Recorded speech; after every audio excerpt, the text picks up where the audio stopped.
નદીમાં પગ મૂકે અને એક આચમની લે હાથમાં અને એ ચરણામૃત મોઢામાં મૂકે અને એમ કે હે મહી નદીમાં, હે મહીસાગર, તું મને તારા ખોળે લેજે મરું ત્યારે. તો આ સંદર્ભે સર્જકે મૂકેલો આ સંવાદ મહી નદી પાસે સબુનો, તો એ મૃત્યુ પામે છે ત્યારે આ સંવાદ પાછો એટલો જ સાર્થક બને છે કે તારા ખોળે મૃત્યુ, એટલે માને ખોળે શીર્ષક છે વાર્તાનું. એ બહુ યથાર્થ અહીંયા આપને જોવા મળે છે. એટલે સર્જક છે એ સંવાદની કળા દ્વારા પાત્રને અનુરૂપ સંવાદો કાર્ય સાધક બને છે અને સૂઝ સજ્જતાવાળા વાર્તાકારે કળાત્મક એવા સંવાદો મૂકવા પડે છે. આ પછીનું એક ઘટક તત્વ આવે છે કે ટૂંકી વાર્તામાં વર્ણન કથનનું લાઘવ. બહુ સરસ વાત છે કે ટૂંકી વાર્તામાં વર્ણન કથનનું લાઘવ કેવી રીતે લેવામાં આવે, તો કે વર્ણનો ટૂંકી વાર્તામાં બહુ ઓછા હોય, ટૂંકા હોય તોય. હવે ધૂમકેતુની આ વાર્તા મેં તમને કહ્યું કે તમને એટલા માટે કહી કે વારે વારે એનું ઉદાહરણ આપી શકાય. હવે જો પાછલી રાતનું ભૂરું આકાશ આમ થીજવી નાખે એવો શિયાળુ પવન, ખખડતું છેલ્લે સડકને ખૂણે એક મકાન ખખડધજ, એના પાટિયા ઉપર લખ્યું હતું પોસ્ટ ઓફિસ. હવે આ બધી વાત એક 4-4.5 લીટીમાં સર્જક કરે તો એ નાનકડું ટૂંકું વર્ણન હતું. અહીંયા અવકાશ નહોતો ઝાઝા વર્ણનનો. નવલકથામાં વર્ણનોનો અવકાશ છે એ પ્રકૃતિના વર્ણનો, નાયક નાયિકાના ચરિત્રના વર્ણનો, એના મનોભાવના વર્ણનો. પણ અહીંયા સર્જકને વાર્તાની અંદર વર્ણન કથનનું લાઘવ લઈ આવવાનું છે, એટલે ટૂંકાણમાં વર્ણન કરવાનું છે. પછી નાયકનું હોય, નાયિકાનું હોય કે પરિસ્થિતિજન્ય કોઈ હોય. અહીંયા અલીનું વર્ણન છે તો અલી 1.5 લીટીમાં જ કહે છે કે અલી કેવો, તો કે અત્યારે એની નજર છે એ ક્ષીણ થઈ ગઈ છે. એક વખતનો અલી કેવો હતો, તો કે આમ તેજ નજરવાળો તીરંદાજ હતો કે એક જ બાણમાં 2 તેતરને મારી નાખે. હવે તમે વિચાર કરો કે 1.5-2 લીટીમાં એમ કહી દે કે અગાઉનો અલી કેવો હતો અને અત્યારનો અલી કેવો. જે તેતરના, સસલાના અને પક્ષીઓના બચ્ચાને મરેલા જોઈ અને જે આનંદ પામતો, હસતો, એ જ અલી આજે વડલા નીચે હૈયાફાટ રુદન કરે છે કે પ્રકૃતિમાં પ્રણય આવો હશે એ ખબર નહોતી, એ ખૂબ જ રડે છે. તો આ રડવું, આ એનું વર્ણન, આ એનું કહેવું કે કેટલો આનંદ પામતો એવો અલી છે. એના આ નાના નાના વર્ણનોમાં એ ભૂતકાળનો અલી અને અત્યારે વર્તમાનનો એ બે આપને કહે છે. એટલે ટૂંકી વાર્તામાં આવા ટૂંકા વર્ણનો આપણી સામે જોવા માંડે છે. આમ આપણે જોઈને નવલકથામાં એ નિર્વાહ કરવાની આવશ્યકતા હોય, પણ ટૂંકી વાર્તામાં વર્ણનો બહુ ઝાઝા હોતા નથી. બહુ આવશ્યક અને કલ્પના કળાના સૂઝમાં સર્જકે જે વાર્તાને પ્રતિકાત્મક રીતે વાત મૂકી હોય એવી રીતે વર્ણનો આવે છે અને એવા વર્ણનો મૂલ્યને પ્રાપ્ત કરે છે. ટૂંકી વાર્તામાં વાતાવરણ અને એનું ચરિત્ર ચિત્રણનું મહત્વ છે.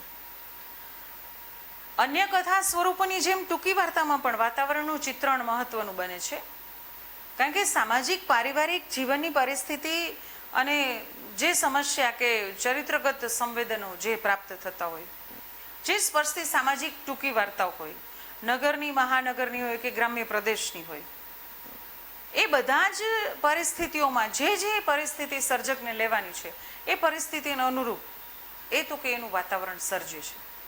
દાખલા તરીકે અલી છે એ ગામડાનો માણસ છે, ગામડાનો પરિવેશ છે, એટલે એનું નાનકડું એવું વર્ણન, એ નાનકડી પોસ્ટ ઓફિસ, એ અલી કેવો એમ એક પિતા તરીકે, તો એની વાત આવે.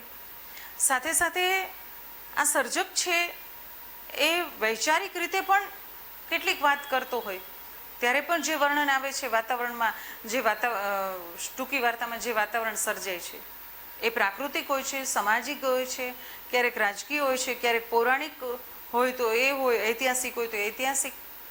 તો જે તે સમયનું વાર્તા વસ્તુ લેવામાં આવ્યું છે એ સમયનું વાતાવરણ છે એમાં ચિત્રિત થાય છે.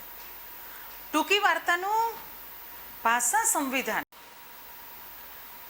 ટૂંકી વાર્તામાં ભાષા સંવિધાનની દ્રષ્ટિએ એ ઘટક તત્વને જોઈએ તો ભાષા સંવિધાન લઘુ નવલકથાથી ટૂંકી વાર્તામાં કેમ જુદું પડે? મહત્વનું અંગ છે આ કે નવલકથામાં એક બૃહદ ફલક છે સર્જક પાસે, પણ ટૂંકી વાર્તાનું ફલક બહુ નાનું છે, એટલે ભાષાનું સ્વરૂપ લાઘવ સાધકોએ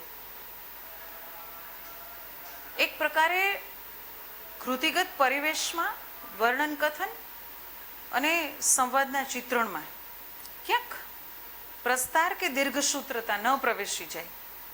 ટૂંકી વાર્તામાં લેખકે શબ્દને આમ શક્ય હોય એટલા કરકસર કરવી પડે, અને ટૂંકી વાર્તામાં વર્ણન કથન અને સંવાદ બહુ મિતાક્ષરી સૂચક હોય, વ્યંજના ગર્ભ હોય એ આવશ્યક છે. અને એમાં ઘણીવાર તો વાર્તાના ધ્વનિમાં ભાંગ્યા તૂટ્યા કેટલાક અધૂરા વાક્યો, કેટલાક શબ્દો વચ્ચેના અથવા બે પરિચ્છેદ વચ્ચેના અવકાશમાં ક્યાંય છુપાયેલા હોય એવા પૂરો સંભવ છે.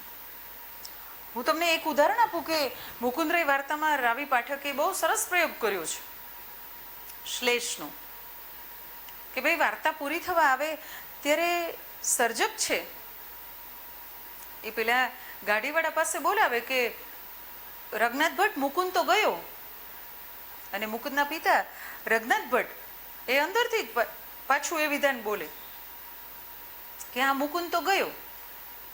આ બે વિધાન એક જ છે પણ બોલવાના ફેર છે. એક સંદર્ભે વિધાન એવું આવે છે કે મુકુંદ તો ગયો એટલે એમ કે મુકુંદ હવે એના મિત્રો સાથે શહેર જતો રહ્યો, પણ આ તરફ મુકુંદ ગયો એટલે મુકુંદ હવે આજથી ગયો.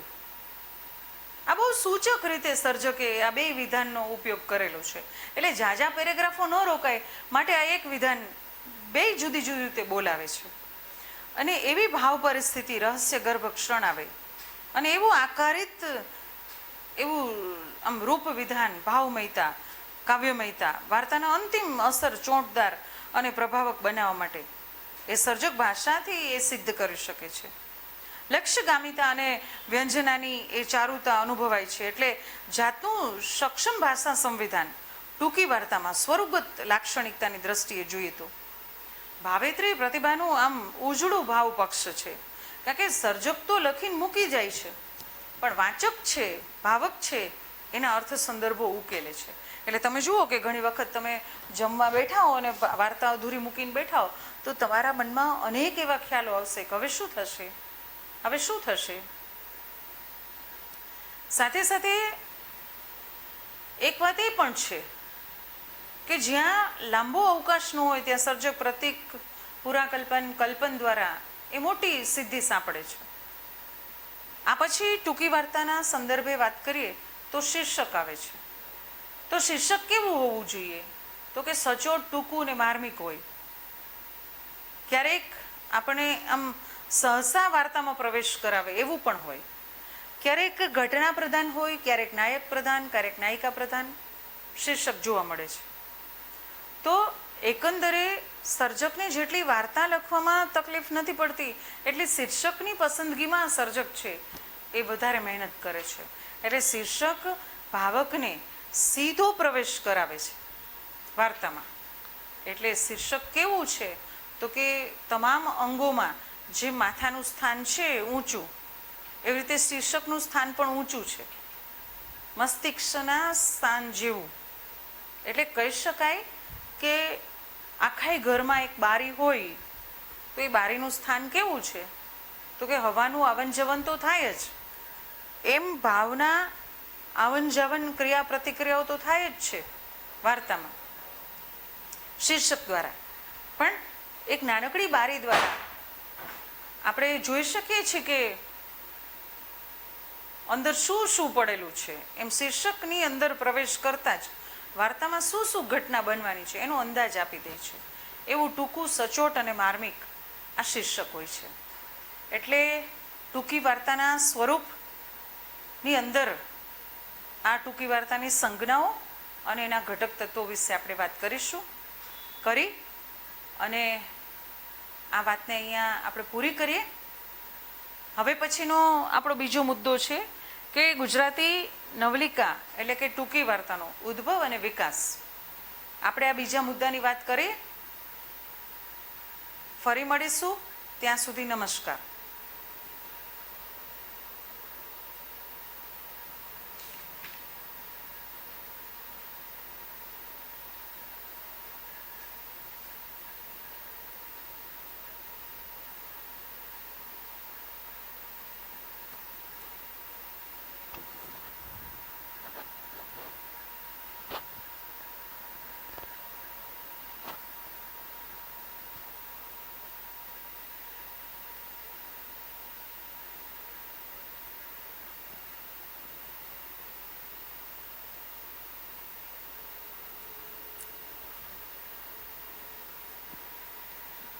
ગુડ મોર્નિંગ વિદ્યાર્થી મિત્રો.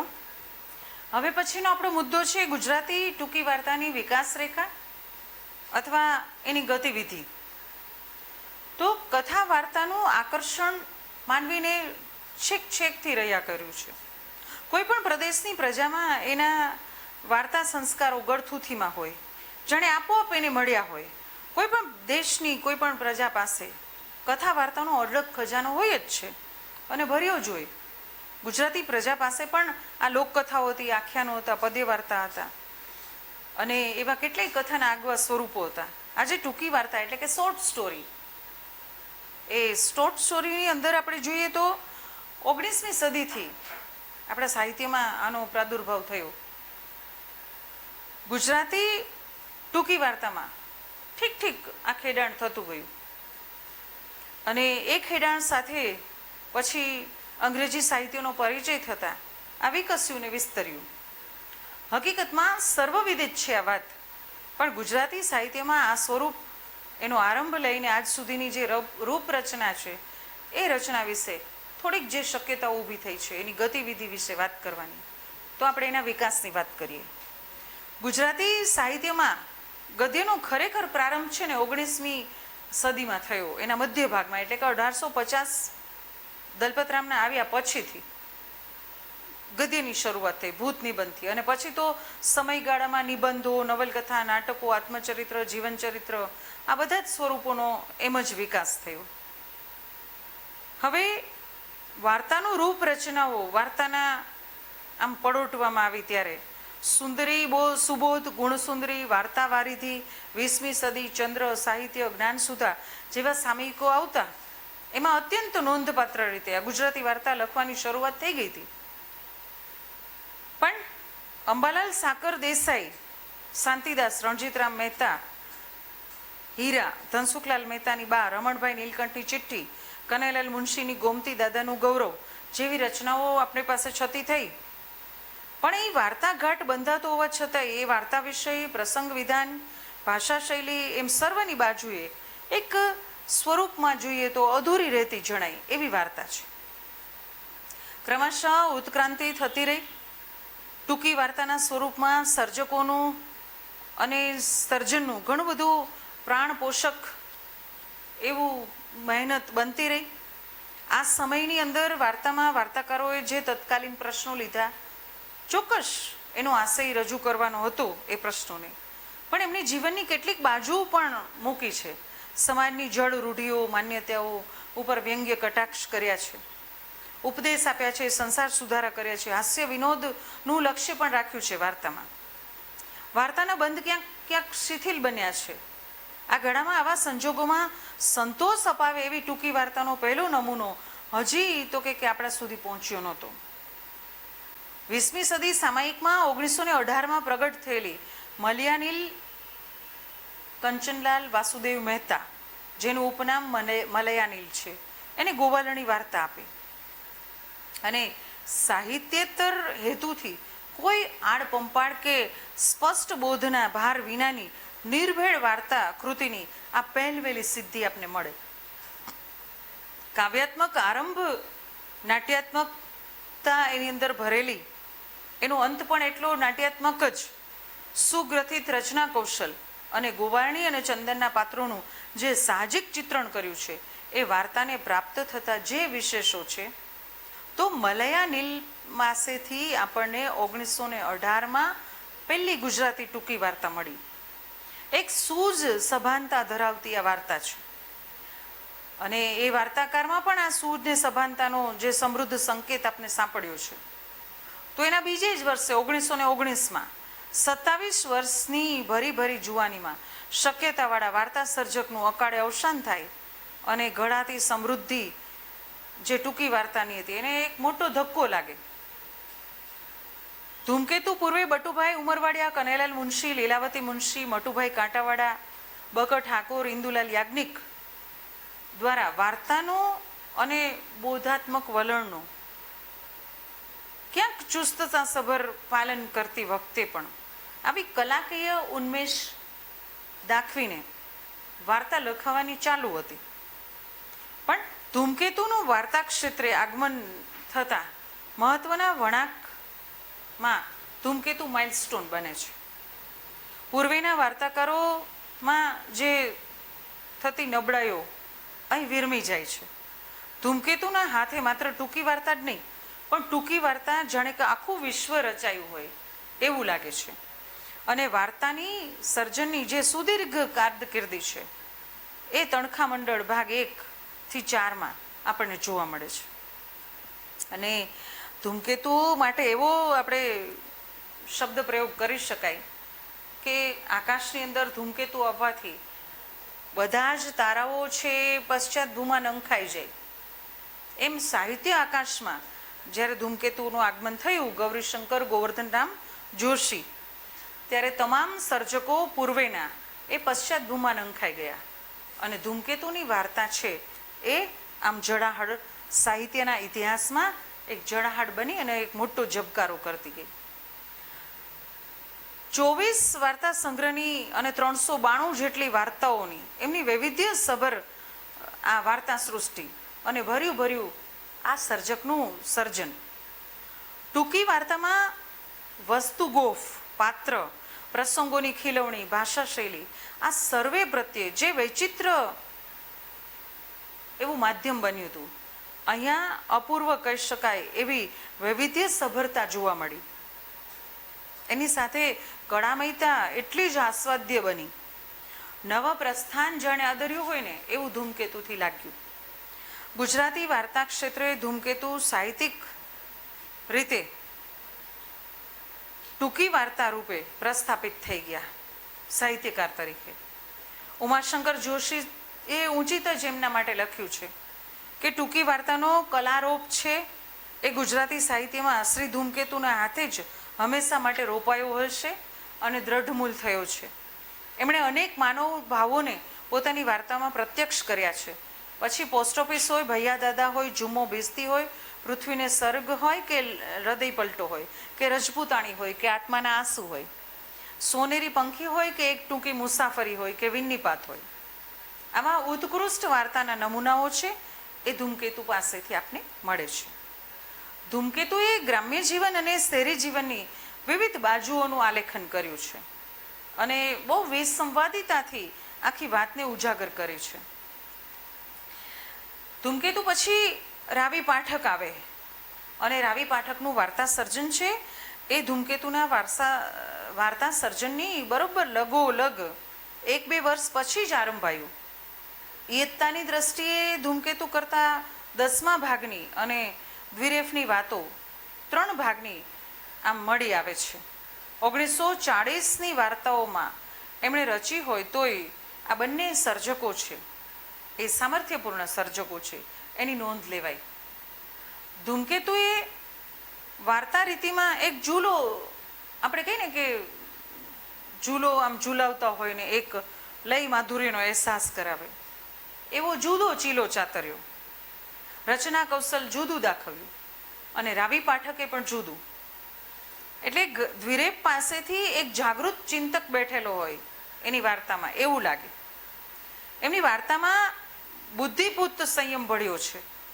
દ્વિરેફે માનવ ચિત્તની વિવિધ ગતિવિધિઓનું સૂક્ષ્મ આલેખન કર્યું છે અને ઘટના પ્રસંગોને એમની નજરમાં સબળ પાત્રોમાં નિર્માણ કર્યા છે. એટલે દ્વિરેફની ટૂંકી વાર્તામાં જે કલાત્મક રૂપ માટેની જે સૂઝ ને જે સભાનતાની વાત જોવા મળે છે એ વાર્તા માટે ઉપકારક બની છે.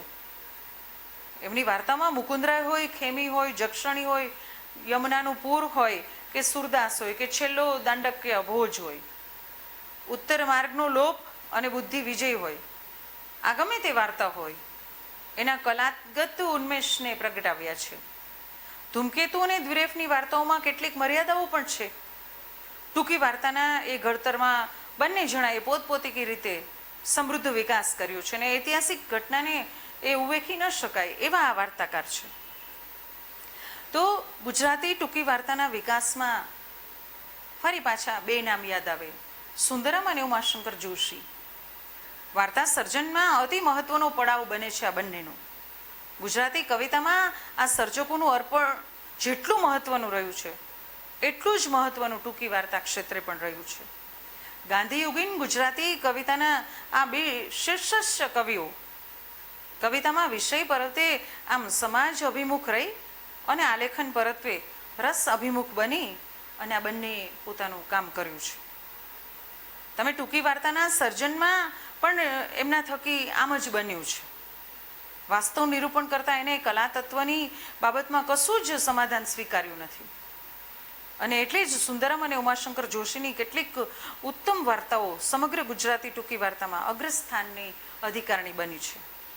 સુંદરમે હીરાકણી અને બીજી વાતો, ખોલકી અને નાગરિકા, પીપાસ્યા અને ઉન્નયન, તારિણી જેવા 5 વાર્તા સંગ્રહ આપ્યા અને 4.5 દાયકાની આ વાર્તા સર્જન કારકિર્દીમાં વિપુલતા ઓછી અને ગુણવત્તા વિશેષ એવી વાર્તાઓ આપી.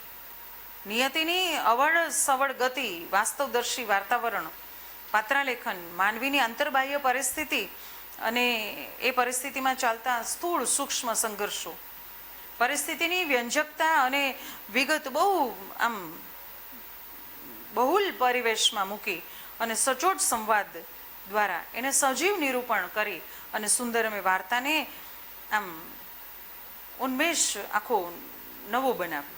એમની કલમ તો અપૂર્વ સંયમથી જાતીય વૃત્તિના પ્રગલ્ભ એવા વાસ્તવલક્ષીથી નિરૂપણ કરે છે. પણ તે છતાંય ખોલકીની વાર્તામાં એક સમર્થ પુરાવો છે. એની વાર્તામાં સુંદરમે જેને હવાદાર કહી છે એવી વાર્તા છે. અંબા ભવાની હોય કે માને ખોડે હોય કે માજા વેલાનું મૃત્યુ હોય કે મીન પિયાસી હોય, આ દરેક વાર્તામાં જે કલાત્મકતા અને હૃદય સંવાદિતાનું જે વાતાવરણ સર્જાયું છે એ ઉત્તમ બન્યું છે. વાર્તાઓમાં વર્ગ વાસ્તવનું પણ નિરૂપણ કર્યું છે અને ચૈતન્યને ઝંકૃત કર્યું છે. આ વાર્તાઓમાં એમણે સાવ આમ નાચીઝ એવા માણસોને પણ, નિમ્ન વર્ગના માણસોને પણ વાર્તાના એ નાયક બનાવ્યા છે. સુંદરમે ટૂંકી વાર્તાના કલા આંખને ઊંચે રાખ્યો છે અને જીવન દ્રષ્ટિનો એક વિકાસ છે એ ઉન્નયનમાં સાધ્યો છે. વાર્તા વિકાસની પિયાસી વાર્તા સંગ્રહમાં જોઈ શકાય છે. એટલે ધૂમકેતુ અને દ્વિરેફમાં રહેલા જે અનુક્રમ ઉર્મી અને વિચારના જે તત્વો છે એ ઔચિત્યપૂર્ણ છે. સુંદરમે પોતાની વાર્તામાં આ જ સંયોજનને મૂક્યું છે. સુંદરમની ઉત્તરકાલીન વાર્તાઓ કરતાં પૂર્વકાલીન વાર્તાઓમાં કલાકીયતા છે એ બહુ એની સરસાઈ ભોગવે છે. એ નોંધવું જરૂરી બને છે. કેટલી વાર્તાઓ તો એટલી સુંદર નિરૂપણ પામી છે, એ પ્રચાર અને પ્રસાર પામી છે. એની બંધ શિથિલતા એટલી સરસ બની છે અને સમગ્રપણે સુંદરમ છે એ વાર્તાઓને, ગુજરાતી ટૂંકી વાર્તાને કલાત્મક દિશા તરફ આગળ વધારી છે. તો ઉમાશંકર જોશી વિશે શું વાત કહીએ કે મહત્તમ પ્રદાન કવિતા ક્ષેત્રે જેને કર્યું હોય, તેમ છતાંય શ્રાવણી મેળો હોય કે અંતરાય હોય કે વિસામો હોય કે 3/2 એ વાર્તા સંગ્રહ હોય, એમની સર્જકતાએ જે તેજીલો સ્ફુરલિંગ પ્રગટાવ્યો છે, તળ વાસ્તવને લોકબોલીના સૂક્ષ્મ લયોને અને માનવચિત્તની આંટી ઘૂંટીને જે ઉજાગર કરી છે એમની વાર્તામાં, એ ગુજરાતી વાર્તાના મહત્વના વળાંક સમી રહી છે.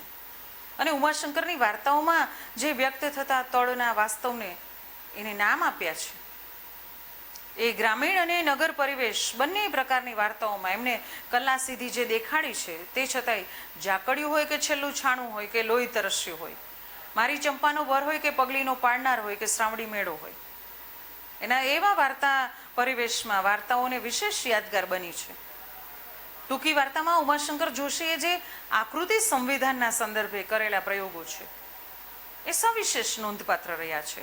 એટલે સુંદરમ અને ઉમાશંકર પરિવેશની દ્રષ્ટિએ, ગ્રામ્ય માનસની દ્રષ્ટિએ, પાત્રો, સંવાદ વગેરેની દ્રષ્ટિએ જોઈએ તો કળા દ્રષ્ટિનું ધ્યાનમાં લઈ તો જે ગામડાનું વિશેષ સજીવ ચિત્રણ અને લોકબોલીનું કૌવત જે બતાવ્યું છે એ સુંદર રહ્યું છે.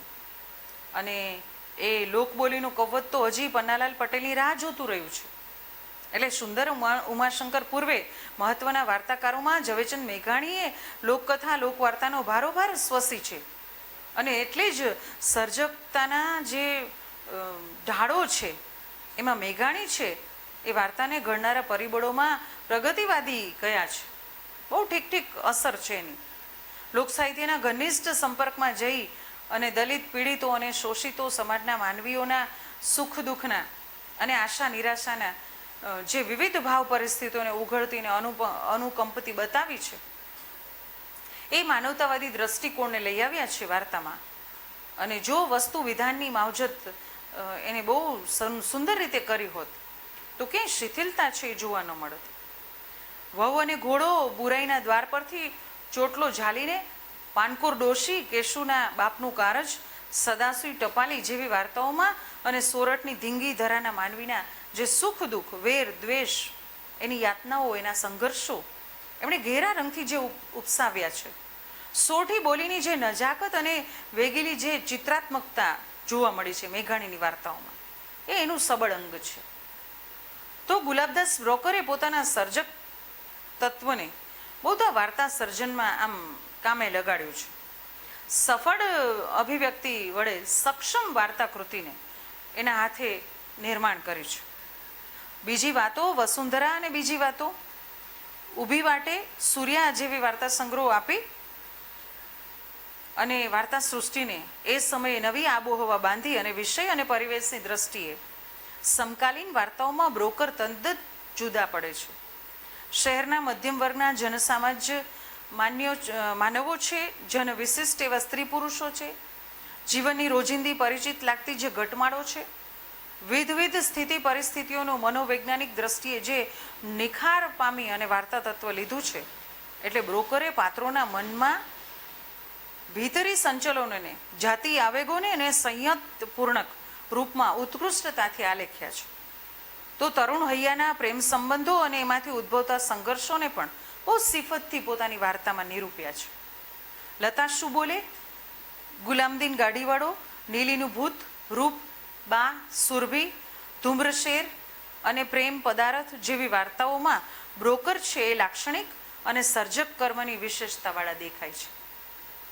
પન્નાલાલ પટેલ વિપુલ સાહિત્ય સર્જન કર્યું.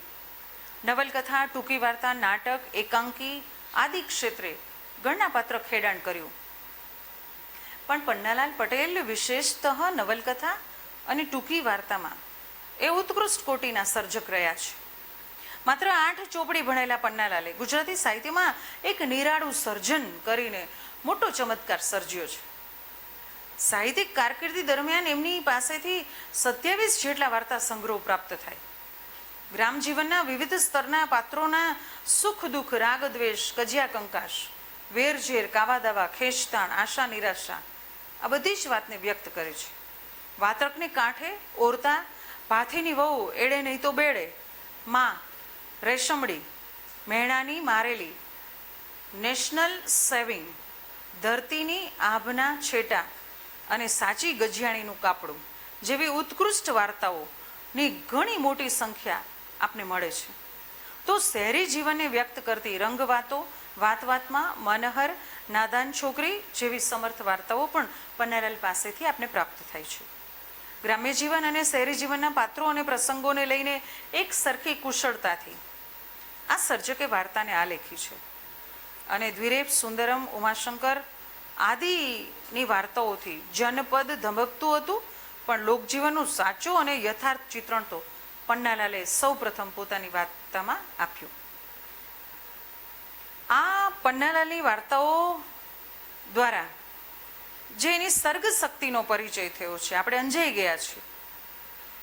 તો ઈશ્વર પેટલીકર પણ એટલા જ બોલકા બનીને આપણી સામે આવે.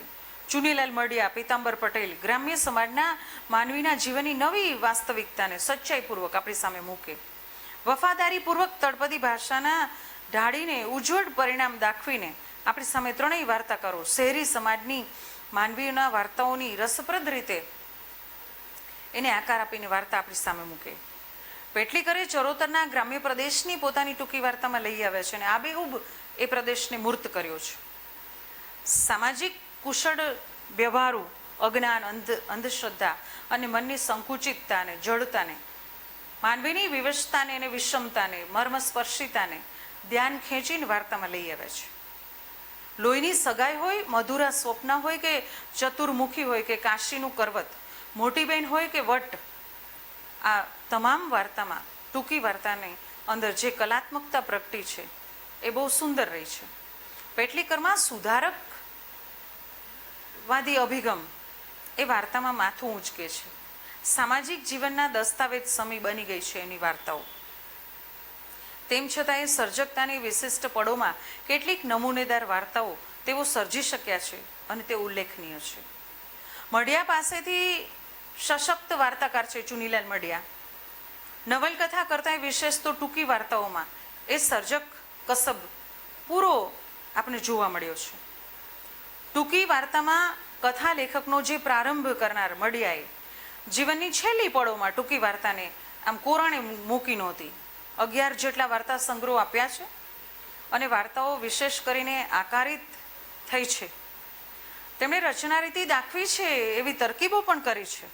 એટલે કમાઉ દીકરો હોય કે વાની મારી કોયલ હોય, ગળચટ્ટા વખ હોય કે ચંપો અને કેળ હોય, આરસીની ભીતરમાં હોય કે ઉજળેલો બાગ હોય, અંતસ્ત્રોતા હોય કે કાક વંધ્યા હોય, ગમે તેવી વાર્તા હોય પણ તેની સર્જક શક્તિ વિલક્ષણ રૂપે કોળી ઉઠી છે. હાસ્ય કટાક્ષ પણ એટલી જ સુંદરતાથી વ્યક્ત થયું છે. પુરોગામીઓની વાર્તાઓ કરતાં મડિયાની વાર્તા વિષયની દ્રષ્ટિએ, ચરિત્રની દ્રષ્ટિએ, વાતાવરણની દ્રષ્ટિએ, ગદ્ય શૈલી અને નિરૂપણ શૈલીની દ્રષ્ટિએ અનેક રીતે આકર્ષક રહી છે. બકુલેશ, જયંત ખત્રી, જયંતી દલાલ પાસેથી અનેક વાર્તાઓ મળી છે. બકુલેશ પાસેથી વાર્તા મળી છે કિમીચાન, ખંડિયેર, ગોપીનું ઘર, કાદવ કંકુ, યશોદયી વાર્તા છે બકુલેશની. એ કલાત્મકતા આણી ન શક્યા છતાંય વાર્તાના વિકાસમાં એની સ્થિતિ જરૂર નોંધાય. જયંત ખત્રીની ટૂંકી વાર્તા રચના પ્રયુક્તિ દ્વારા અવનવા પ્રયોગો કરીને લઈ આવ્યા છે. ફોરા હોય કે વહેતા ઝરણા હોય, ખરા બપોર હોય કે 41 વાર્તાઓ જયંત ખત્રી આપી. સર્જક પ્રતિભાની અવનવી જાય રેલાતી જોવા મળે છે એની વાર્તાઓમાં. અને બળાત્કાર હોય કે અવૈધ જાતીય સંબંધો હોય કે ગાંડપણ હોય કે આપઘાત કે મોત, આ ભારજલી ઘટનાઓને પણ એ ઊંડાણમાં લઈ જાય અને ચોક્કસ અભિનિવેશવાળી એ વાર્તા સર્જે છે. લોહીનું ટીપું, કાળો માલમ, હું ગંગી અને અમે બધા, તેજ અને ગતિ ને ધ્વનિ, ધાડ, ખરા બપોર, માટીનો ઘોડો, અમે બુદ્ધિમાનો, ખીચડી અને આનંદનું મોત જેવી સંઘેડા ઉતાર વાર્તાઓ જયંત ખત્રી પાસેથી આપને મળે. તો જયંતી દલાલ પણ ટૂંકી વાર્તા ક્ષેત્રે અનોખા રહ્યા છે અને મહત્વનું એનું સ્થાન છે. એમની પાસેથી આપણે ઉત્તરા, જુજવા, કથરોટમાં ગંગા, મુગમ કરોતી, આ ઘર પેલે ઘેર, અડખે પડખે, યુધિષ્ઠિર, 1-7 વાર્તા સંગ્રહ, એમણે કુલ 135 વાર્તાઓ આપને આપી. અને વસ્તુની દ્રષ્ટિએ, રચના રીતિની દ્રષ્ટિએ અને શૈલીની દ્રષ્ટિએ અનેકવિધ પ્રયોગો એમને ખેડ્યા છે. શહેરમાં મધ્યમ વર્ગની નીચલા સ્તરના માનવીની વિચિત્રતા અને પામરતા અને દાંભિકતા, આ બધાનું વૈવિધ્યસભર નિરૂપણ એમને કર્યું છે. સામાન્ય રીતે ટૂંકી વાર્તામાં અહીંયા સુધીની ટૂંકી વાર્તાની ગતિવિધિ બહુ સુંદર રહી. પછી આભલાનો ટુકડો હોય, ટપુભાઈ રતિયાળા હોય, દૂરબીન, હું, લીલા લીલા 10 આવ્યા, ઝાડ, ડાળ અને માળો વાર્તાઓમાં વિવિધ ટેકનિકોનો પણ એને ઉપયોગ કર્યો છે. એટલે ગુજરાતી ટૂંકી વાર્તાની સમકાલીન યુગબળની જે સંપ્રજ્ઞતા છે, જે કળાકીયતા છે અને જે સભાનતાથી એને એનું નિરૂપણ કર્યું છે, એ આધુનિક સ્વરૂપે જયંતી દલાલ પાસે પહેલવેલું કળા સ્વરૂપમાં મળે છે. 20મી સદીના 3જા દાયકાથી લઈને 6ઠા દાયકાના પૂર્વાર્ધ સુધીના ગાળામાં સ્નેહરશ્મિ, કિશનસિંહ ચાવડા ભવાની શંકર વ્યાસ, પુષ્કર ચંદરવાકર, રસિકલાલ છો પરીખ, દુર્ગેશ શુક્લ, સારંગ બારોટ, જીતુભાઈ મહેતા, સ્વપ્નસ્થ ભોગીલાલ ગાંધી, ઉમેદભાઈ મણિયાર, મુરલી ઠાકુર, અશોક હર્ષ, નીરુ દેસાઈ, ઇન્દુલાલ ગાંધી, મોહનલાલ મહેતા અને સોપાન, વેણીભાઈ પુરોહિત ને હીરાલાલ કેતન મુનશી. આ આદિ વાર્તા સર્જકોનું સર્જન ઉલ્લેખનીય રહ્યું છે. હવે વાર્તામાં આવે સુરેશ જોશી. સુરેશ જોશીથી સાહિત્યિક આખોય પ્રવેશ ગુજરાતી વાર્તાનો બદલાયો. સાહિત્યની યુગ પ્રવર્તક ઘટના આખી બની રહી અને મોટા ગજાના સર્જનથી વિવેચન સાહિત્યમાં ઘણી ઘણી હલચલ મચી ગઈ. સુરેશ જોશી પાસેથી ગૃહપ્રવેશ, બીજી થોડીક અપચય, ન તત્ર સૂર્યભાતી, એકાદ નૈમિષારણ જેવા વાર્તા સંગ્રહો આપને મળે છે. એમની પ્રયોગશીલતાની જે જિક્ર કરી અને ટૂંકી વાર્તાને એક જુદા જ રૂપમાં મૂકી આપે છે. સુરેશ જોશીએ ઘટનાનું મહત્વ અને સ્થૂળ વાસ્તવિકતાનો ત્યાગ કરી ઘટનાનું તિરોધાન કર્યું અને માનસિક સૂક્ષ્મ ઘટનાને પ્રયોજી સ્વપ્ન કલ્પન, પ્રતીક, પુરાકલ્પન, કપોળકલ્પિતતા વાર્તા સર્જનમાં પ્રયોજીને સંવેદન, ટેકનિક અને ભાષાની ગુંજાઈશ પ્રગટાવીને પ્રક્રિયાની સર્જન લીલા સાથે એમણે અનિવાર્યતા જોડી આપી. ગૃહપ્રવેશ, કુરુક્ષેત્ર, લોહનગર, એક મુલાકાત, વરપ્રાપ્તિ, પદ્મા, તને, થીગડું, રાક્ષસ, પુનરાગમન, એકાદ નૈમિષારણ આદિ ઘણીક રચનાઓમાં કોઈને કોઈ દિશાઓમાં એ પ્રભાવક અંશોને પ્રગટાવી અને સુરેશ જોશી વાર્તાના આકાર અંગે જે જેહાદ જગાવનાર વિચારો મૂક્યા છે એ ઉત્તમ નમૂનારૂપ છે. સુરેશ જોશીના વાર્તા સર્જનની સમાંતરે જ વાર્તા સર્જકનું જો નામ લેવાય તો ચંદ્રકાંત બક્ષી. બક્ષીની વાર્તાઓમાં જે પ્રબળ મુદ્રા અંકિત થઈ છે, પરંપરા સાથેનું કેટલુંક સંધાન અને આધુનિકતા પ્રતિનું પ્રસ્થાન એમની વાર્તાઓમાં જોવા મળે. સુરેશ જોશીએ ઘટનાનો હાસ દ્વારા રૂપ નિર્મિતતાનો ખાસો મહિમા કર્યો છે, તો ચંદ્રકાંત બક્ષી ચોંકાવનારા ઘટના તત્વને વાર્તા સર્જનની વિશેષતા તરીકે દર્શાવ્યું છે અને સ્વીકાર્યું છે. ચંદ્રકાંત બક્ષી પાસેથી તમે આવશો, ચક્ષુશ્રવા, ગુડ નાઇટ ડેડી, મીરા, બીજી સુહાગરાત, એક સાંજની મુલાકાત જેવી ઉલ્લેખનીય વાર્તાઓ મળે છે. બક્ષીની વાર્તાની ગદ્યશૈલી કોઈ પુરોગામી અને સમકાલીન સર્જકતાના પ્રભાવને ન ઝીલતી હોય એવી લાગે છે. લાક્ષણિકતા અને વિલક્ષણતા આ બંને એનામાં છે. ભાષાની ખરબચડી અને અરૂઢ ભૂમિ એની લાગે. હિન્દી, ઉર્દુ, અંગ્રેજી શબ્દોના મિશ્રણ વડે ભાષાનું જે આગવું એવું બક્ષીશાહી પોત રચવામાં આવ્યું છે. એમની વાર્તાઓમાં કંઈક નવીનતા છે, કંઈક તાજગી અને પ્રભાવકતા જોવા મળે છે. એટલી જ આંતર સૂઝબૂઝનું પણ એની વાર્તા એ પરિણામ છે. જોશીની વાર્તા વિચારણા પછી અને બક્ષીની વાર્તા વિચારણા પછી આપણે કિશોર જાદવ યાદ આવે.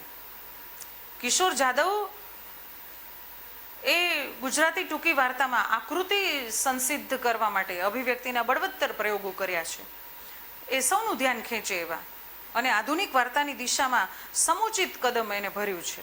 સુરેશ જોશીની વાર્તા વિભાવના અતિક્રમી જાય એવી મસ્ત મજાની છે અને એમની ઘટના લોપ સુધી લંબાતી રહી છે.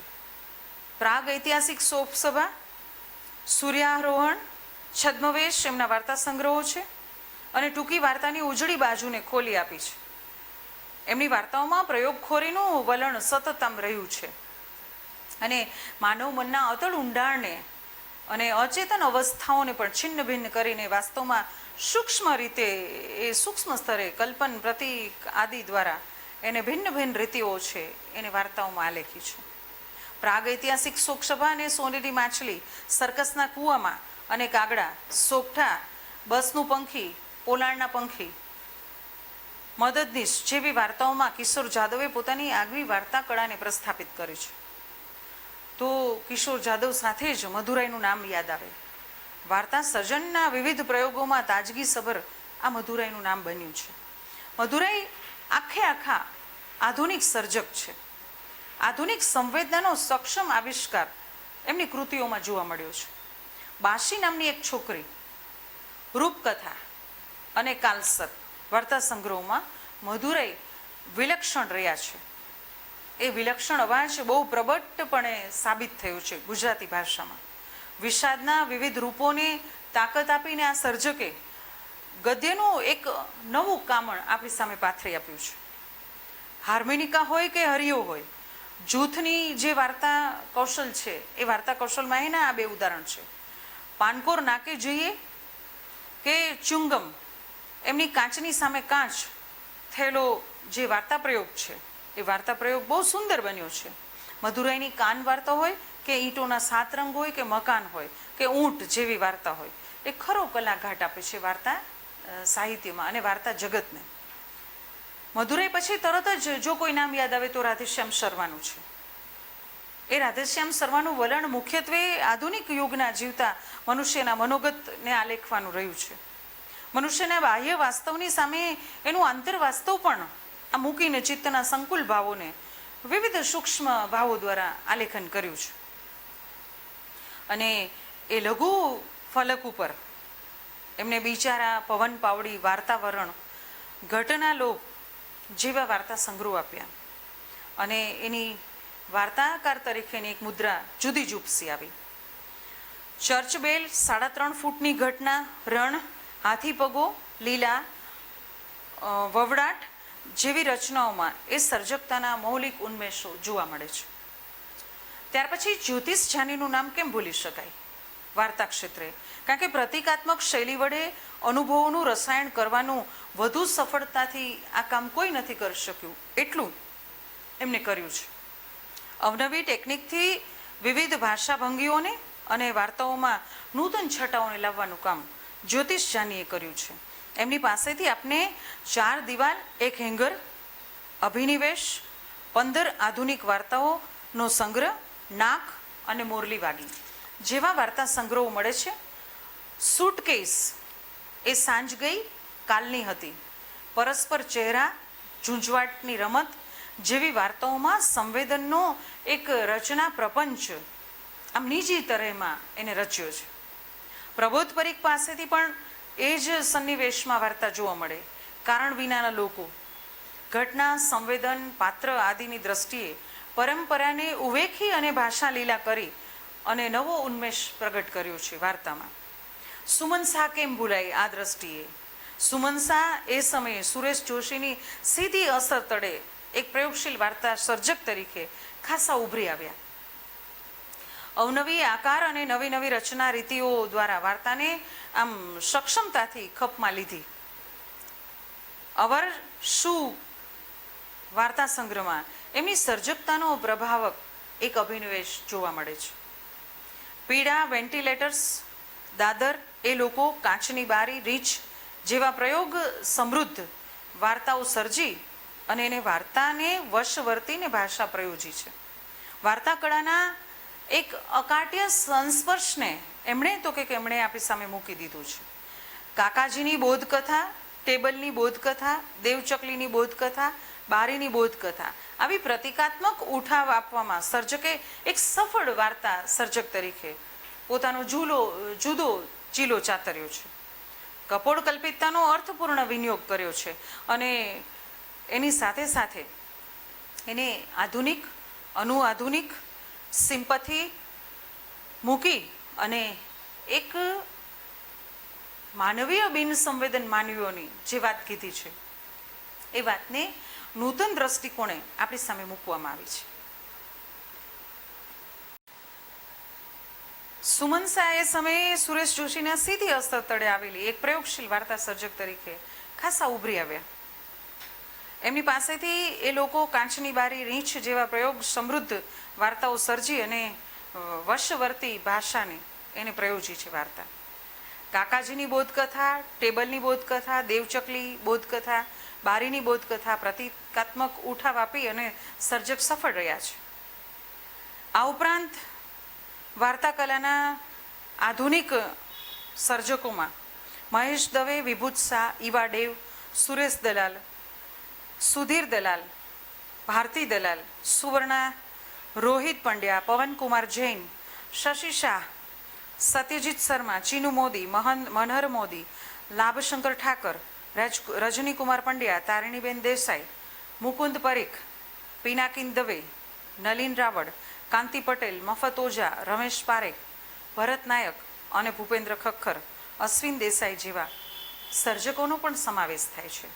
આધુનિક વિચારવાદી વિચારસરણીમાં સીધા પ્રભાવમાં આવ્યા વિના જીવનના અનુભવને કળાગત રીતે ભૂમિકાએ લઈ જઈને પરંપરાગત રીતે અને પરિવર્તનશીલ રીતે ઘનશ્યામ દેસાઈ, સરોજ પાઠક, રઘુવીર ચૌધરી, ભૂપેશ અધવર્યુ અને વિજય શાસ્ત્રી, ધીરેન્દ્ર મહેતા અને વિનેશ સંતાણી જેવા કલાસિદ્ધ સર્જકો આપને મળ્યા છે. તો આ સાથે આપણી પાસે મણિલાલ હ પટેલ, હિમાંશુ શેલત, મોહન પરમાર જેવા વ્યક્તિઓએ પણ આપને એટલી જ ઉત્તમ આધુનિક વાર્તાઓ આપી છે. રામચંદ્ર પટેલ પણ એટલા જ સર્જક સિદ્ધ રહ્યા છે. રજની મહેતા, અજીત ઠાકોર, અંજલિ ખાંડવાડ અને ખાસ કરીને આપણી પાસે આધુનિક અને આધુનિકતર દલિત વાર્તાકારો પણ એટલું જ નોંધપાત્ર પ્રદાન રહ્યું છે એમનું પણ. એટલે ગુજરાતી વાર્તાને આમ કંઈ શરૂઆતની એ ભૂમિકાએથી આજે અત્યાર સુધીની 100 જેટલા વર્ષ થવાને આરે ઉભેલી આ ગુજરાતી ટૂંકી વાર્તા ઉપર જો દ્રષ્ટિપાત કરીએ તો આપને જણાય છે કે મર્યાદાઓથી મુક્ત ન હોવા છતાંય કળાની દ્રષ્ટિએ એવી પ્રભાવક રહી છે. ગુજરાતી નવલકથાનું અવતરણ તો છે જ, પણ ગુજરાતી ટૂંકી વાર્તા કરતાંય 5 દાયકા પૂર્વે થયું હોવા છતાંય નવલકથાને મુકાબલે ટૂંકી વાર્તાએ જે નવા અને આગવા લક્ષ્યાંકો અને સ્થિત્યાંતરો આમ સિદ્ધ કર્યા છે. વિષય વસ્તુ અને કેન્દ્રવર્તી વિચારની દ્રષ્ટિએ પણ એ આરંભ કરી ને અત્યાર સુધીની જે ટૂંકી વાર્તા બની છે એ વધુને વધુ રૂપકડું બનાવતી ગઈ છે. એના સ્વરૂપને સર્જકની અવિરત મથામણો નવા નવા વણાકો સર્જતી જણાય છે અને વિષયને અનુરૂપ ભાષાકર્મ, સમય સંવિધાન, ચરિત્ર વિભાવના, કથન કેન્દ્ર અને રચના રીતિ પરત્વે સભાનતા સાથે ટૂંકી વાર્તાએ આજે ધારી કલાત્મક સિદ્ધિ સાંપડી છે નિસંકોચ રીતે. અને ટૂંકી વાર્તાનું આ ભાવ વિશ્વ અવશ્ય ઉજળું બન્યું છે. અહીંયા આપણે આ મુદ્દાને પૂરો કરીએ છીએ અને હવે પછીના નવા મુદ્દા સાથે આપણે પાછા ફરી મળીશું. ત્યાં સુધી નમસ્કાર.